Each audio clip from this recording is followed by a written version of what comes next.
to me, I be work. You see me do me dirt. There's something about that work. When you walk a line, I'm in the cafe, my ta. Drive me a dessert. Not time to have you lurk. We are gonna get to work, everyone. And I'm gonna teach you about the revival of trade and the growth of towns, aka Rot God. So I don't know if you knew, but the whole reason why feudalism came into effect was because after Charlemagne died, there was no central government and there was no trade, so basically everyone had to rely on self-sufficient manners, manorialism, all that stuff, so people were trading in return for loyalty, labor, all that. But, however, after the Crusades, trade began to come back because all these ideas were spreading because Crusaders would go through the Holy Lands, they'd learn about stuff, and they'd bring it back home. Things were now no longer all basic like the old feudalism. They were bringing in exotic goods from foreign places. It was a good thing because now cultures were being enriched by other cultures, cultural diffusion. For example, European traders traded dyes, medicines, foods, cotton, and linens, etc. It wasn't just that. So all these goods were coming in, all this trade was happening, so merchants, they needed a place to sell their goods, they needed a place to make money, they needed a place to trade and be successful. They needed the dough.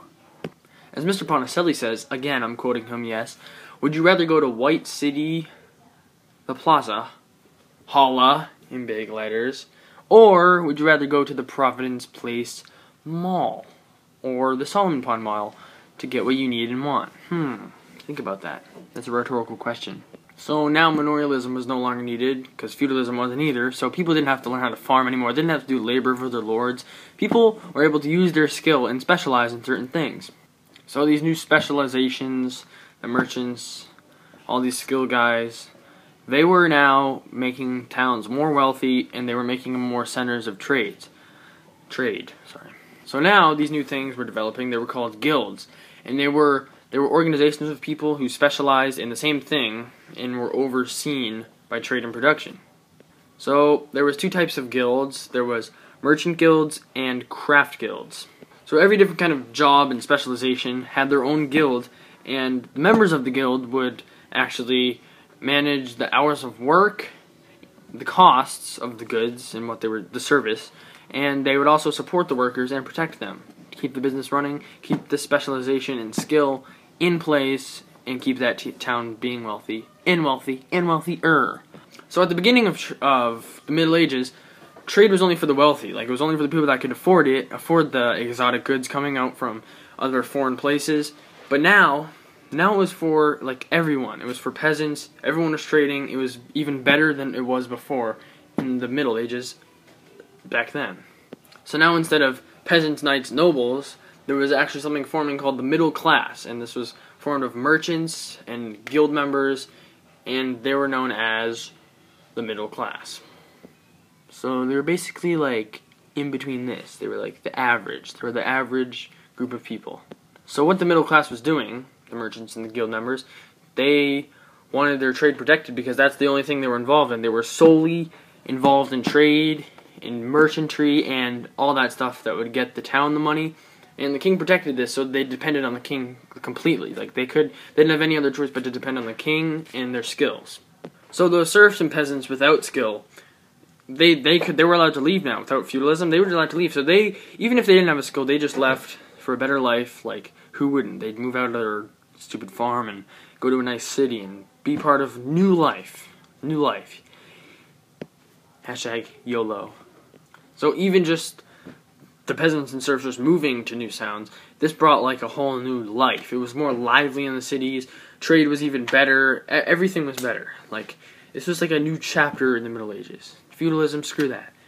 They had cities, they had trade, they had money, they had wealth. Let's do this. Yes. So, I'll do the results again like I have done in my past 2 videos. So, the monarchs, they were positively affected because they had the trade tax now, because trade was coming back, and although it was good for everyone, it was also good for them because they got to tax the trade. They had to tax the traders and everyone for what they were doing. and he protected them, so it was kind of like a way of exchange. And since peasants were now depending on him, protecting the trade, the peasants were more loyal to him. I know this was kind of bad for the nobles. The nobles were nearing the end of what they were originally used to doing. You know, they didn't have anyone to grant their land to. They didn't have anyone working for them. So everyone was leaving to go for a better life because they had skills now. So the nobles, they were losing laborers. So there's no really point of being a noble. Yes, you got to say you were a noble, but not a big deal anymore. Okay, now the knights weren't really affected. They were just those guys with crossbows, and they were cool. They had armor. So the peasants and serfs, they benefited this hugely, probably the best yet. So they had more opportunity for work. They were freed from their manners.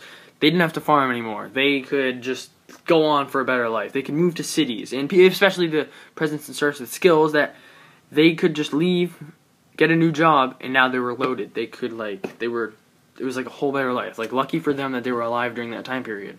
Alright guys, I hope you learned a little about trade and revival of towns. I hope you guys enjoyed.